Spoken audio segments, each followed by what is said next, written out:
samo 3 besede. Dajmo čim več te obrtne, znane, tradicionalne dejavnosti spraviti nazaj na Ptuj, ki so potrebne. Jaz mislim, da bo včasoma rabili tudi čevljarje, šivilje, pa še kakšne manjši zdravstveni obrati. Hvala lepa. Torej, gremo na naslednjo temo, ki je turizem. Ta tema je meni blizu, seveda, ne. Redno tudi izvajam določene analize na tem področju, tako za svoje potrebe na lokalni ravni, kot tudi na nacionalni, ne. In če skrajšam malo uvod tale, ne, da vidimo, kje smo v turizmu, tudi aktualno, letos, lani, ponudniki na območju mestne občine Ptuj razpolagajo trenutno z okoli 1300–1400 ležišči v vseh vrstah nastanitvenih kapacitet turističnih, okoli 150.000 nočitev letno ustvarimo, česar se realizira nekaj čez 50% na tujih trgih. Turistične kapacitete dosegajo zasedenost ležišč na letni ravni samo od 33 do 36% na Ptuju. To se moramo zavedati, ne? Da ne bi sanjali o tem, kako pač turizem cveti, ne? Od 33 do 36% je zasedenost teh obstoječih kapacitet. In to že kar nekaj let, ne? Kar je znatno nižje od povprečne zasedenosti kapacitet v Sloveniji, seveda vsako... Ti si upošteval tebe? Jaz sem drugačne številke. Ja, tudi sem upošteval, ne, jaz še bolj poznam številke, ja. Jaz sem dekaj govoril, ki je govoril drugačne. Ja, seveda, jaz tudi govorim komercialno v drugačnih številkah, ne, ampak ko pa statistiko pogledaš, pa je to tak, ne. Tudi lahko na nacionalni ravni uradne podatke pogledamo in si izračunamo, ne.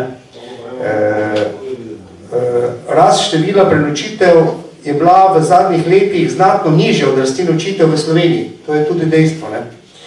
V letu 2017 je bila rast za 4,5% nižja, kot je bila v celotni Sloveniji v povprečju. V prvih 9 mesecih letošnjega leta pa beležimo celo 5,2% padec nočitev glede na enako obdobje v prejšnjem letu, medtem ko se v Sloveniji beleži rekordna rast celo 27%. Zdaj tu poudarjam, da je prišlo do določenih sprememb v statističnih metodah, ne, od lani letos, ampak to je po enaki metodi zdaj, ne, tudi če napaka je enaka na obeh straneh, ampak skratka imamo padec, celotni Sloveniji pa rast, zagotovo, ne. Ob enakih načinov zajema podatkov. Povprečna doba bivanja turistov na Ptuju znaša v prvih 9 mesecih letos let 2,3 dni, kar je tudi zaznavno nižje od povprečja v Sloveniji. Ptuj pa po drugi strani razpolaga z privlačnostmi na področju kulturne dediščine, kot vemo, gradu, starega mestnega jedra, zgodovine, vinske kulture, tradicionalnih festivalov, prireditev, termalnih grelcev, golskega igrišča, naravnega zaledja, s pridelavo hrane, kulinaričnih dobrot, ptujskega Dravskega polja, halo Slovenskih goric in odlično tranzitno lego ob avtocesti, po kateri letno potuje nekaj milijonov potnikov, ki pa niso ustrezno in učinkovito valorizirane, nič od tega ne v turistični ponudbi, ustvarjanju delovnih mest in dodane vrednosti. Skratka, zelo malo ustvarjamo dodane vrednosti iz teh resursov, ki so tukaj relativno bogati. Ne rečem, da so fantastični, bi rekel, najboljši na svetu, ne, ampak so zagotovo takšni, da bi lahko z njih ustvarili veliko več. Torej, vprašanje se glasi, to je uvod, ne, vprašanje se pa glasi, ali kot bodoči župan takšnega mesta in stanja, v katerem se nahaja, vidite svojo posebno vlogo in odgovornost pri pospešitvi razvoja in izboljšanju kazalnikov razvoja turizma in če jo vidite, kakšno konkretno naj bi ta vloga bila? Kako si vi predstavljate, kaj najprej narediti, ko boste postali župan, zato da bi to stanje izboljšali? Lahko smo zelo enostavni in kratki. Hvala. Rajko. Ja, prvo si moramo naliti čistega vina in torej turist se ne ozira na meje občine, ampak na raznolikost ponudbe. In tu se bomo v prvi vrsti morali prenehati govoriti Ptuj turizem, ampak povezati vse okoliške občine, ker namreč, ko bo Ptuj, torej turist bo na Ptuju preživel 3-4 dni, pol bo pa verjetno se na Ptuju zadržal še, če bom imel ponudbo tudi okoli. In tu vidim predvsem, da se bomo morali, oziroma se bodo morali turistični delavci začeti povezovati širše, regijsko, ne samo Ptuj. Rekreacija je že eden od pomembnih faktorjev za razvoj turizma in tu vidim tudi izkoriščenost Ptujskega jezera, se pravi to in pa Drave. Če se vozijo z kajaki in kanuji, ne vem, po ne vem kakih mlakužah se lahko tudi po reki Dravi, seveda v primerni varnosti poskrbljeni. Seveda je pa turizem, kaj je občina? Občina lahko naredi na promocijskem področju, potem predstavitve. Težko pa razumem, da bo zdaj občina oziroma župan tisti, ki bo skrbel, da bo v kuhinji kvalitetna hrana, da bodo sobe primerno opremljene in tako dalje. Tu pa vidim, da so turistični delavci oziroma lastniki kapacitet tisti, ki morajo pa dati tisto dodano vrednost. Hvala. Dejan? Ja, dejansko je bilo povedano, se pravi povezovanje, to je prioriteta vsebine in pa promocije. V takem vrstnem redu. Jaz vidim dejansko korak naprej na tem področju. Kaj lahko župan oziroma mestni svet na tem področju naredi? Sej, zavedamo se, kaj je katera vloga, ne, zasebnega sektorja, javnega sektorja. Župan je tisti, ko mora imeti dobre odnose z drugimi župani, se pravi spodnjega Podravja, čiste karte oziroma namene, se pravi dobre odnose v smislu, da kar je dogovorjeno tudi velja. In seveda, da je aktivno vključen, to, kar si jaz tudi tako predstavljam, v povezovanju z vsemi kulturnimi, športnimi organizacijami, da se nastavijo strategije, vsebine, ki bojo konstantne, poleg vseh teh festivalov. Ampak to mora dejansko dnevno biti prisoten pri teh zadevah, najprej seveda pri ustvarjanju te strategije in pa potem pa izvrševanju. Hvala lepa. Andrej? Povezovanje se strinjam tudi z okoliškimi občinami in našim lepim zelenim podeželjem. Drugo, definitivno arheologija, zakaj to skrivamo, na to bi morali biti ponosni in ga pokazati celemu svetu. Tretja, marsikdo se še mi smeji, ampak tudi v Žalcu so se na začetku smejali pivski fontani. Jaz zagovarjam vinsko fontano, ki bi odlična promocija tako naše kulinarike in pa seveda verjetno bi tudi kakšno naučitev več na račun tega bila na Ptuju, če se malo pošalimo.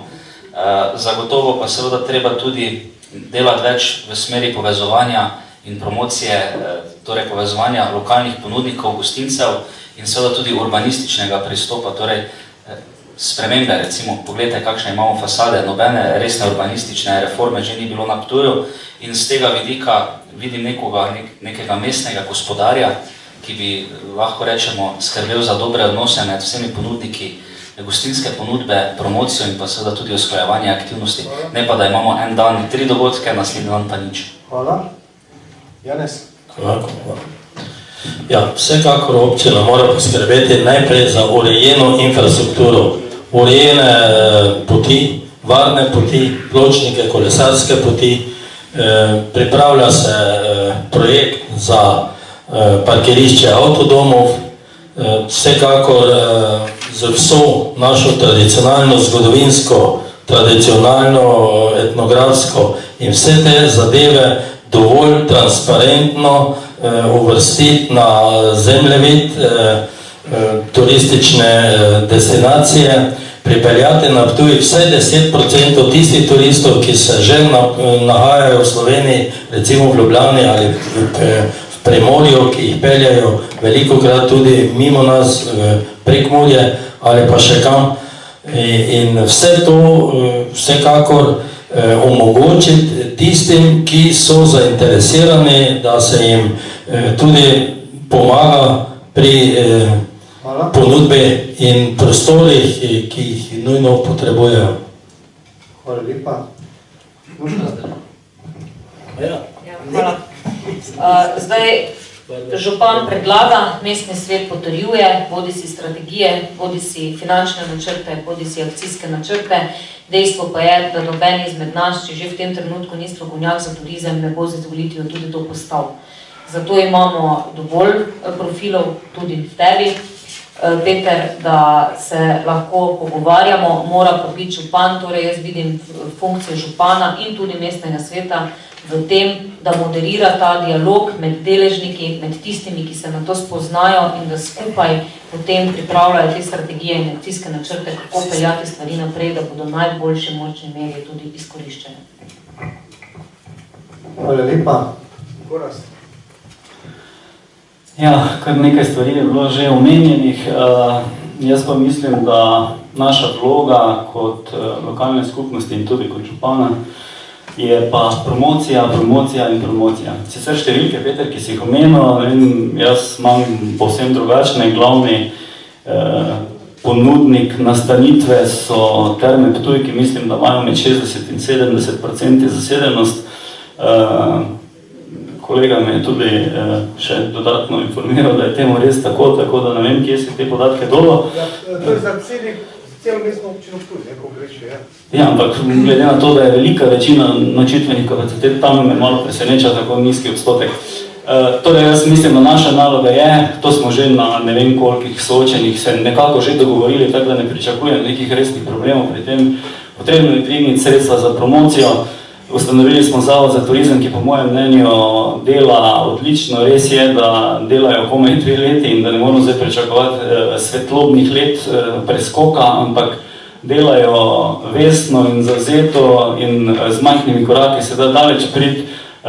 To so pokazali v teh letih in mislim, da naša naloga je, da jih podpremo, da jih tudi finančno bolj podpremo in tudi kadrovsko. In če bomo resnično poskrbeli za promocijo mesta, bomo tudi omogočili nove investicije v turistične produkte, tako na Ptuju, kot tudi v okolici. Hvala lepa. Kar naprej, ja. Kaj lahko torej na področju turizma mesta občina stori, oziroma župan in mestni svet? Ogromno. Jaz sem zdaj to poslušal, pa zdaj se verjetno že opazil, da jaz včasih malo kaj karikiram, ampak sem zdaj razmišljal, ko sem to poslušal, kako bi diplomatsko korektno povedal vsem kolegam, ki so zdaj izvajali, oziroma povedali, kaj so povedali, da nimajo pojma. Glede, omenjeni so bili resursi, ne? Mi imamo resurse, te pa one druge, ampak resurse ima tudi kdo drugi. Se pravi, zdaj, zakaj pa ne pridejo s tem ljudje zaradi resursov? Raznolikost ponudbe imamo mi tudi že zdaj. Občina ne rabi delati za turizem direktno. Občina mora delati zase in za svojo prepoznavnost. Potem, mislim, promocija in te zadeve so najprej. Infrastruktura, Janez, veš, kakšne razvaline sem jaz videl že po svetu, ki se prodajajo za veliki denar, pa ljudje tja grejo, zato ker je pač nekdo iz tega naredil famo. Čisto vse eno je, imamo mi to lukne dol po Cankarjevi. To je nerodno za nas, pa za naše starejše gospe. Za turisti bojo pa prišli, če bo Ptuj svetoven in če bo Ptuj imel zgodbe. In mi imamo zgodovino, imamo imena konkretna iz časov Rima, iz mitreizma, iz srednjega veka, imamo Rudolfa Majstra, imamo Kurenta. Vse te stvari so popolnoma neizkoriščene. In ko bomo mi te zgodbe prodali, ko bomo mi naredili famo iz tega, ko bomo mi imeli knjige, filme o tem posnete, to bodo potem vsi hodili gledati. Pa samo še komentar na statistiko. Hvala. Lahko samo še en komentar na statistiko, ko si omenil. Statistika je zelo eksplicitna in v zadnjih 10 letih se število nočitev na Ptuju ni povečevalo. Kljub temu, da imamo več sob in imamo zavod za turizem. To pomeni, da v zadnjih letih vsi, ki so delali na področju turizma, so nekje zgrešili. Hvala. Uradni podatki so. Igor? Vsi vejo v moje pisarni, da jaz enkrat na teden grem, se oblečem, grem en velik krog po Ptuju.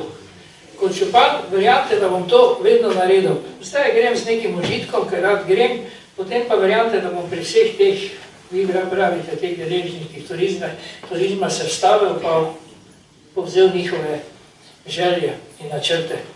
Prednost Ptuja ni nikjer druge, kot v turizmu pa arheologiji, jaz pravim, nikjer druge. Tu smo prednosti pred Slovenijo in to zraven. Ko rečem turizem, seveda mislim golf igrišče in prireditve.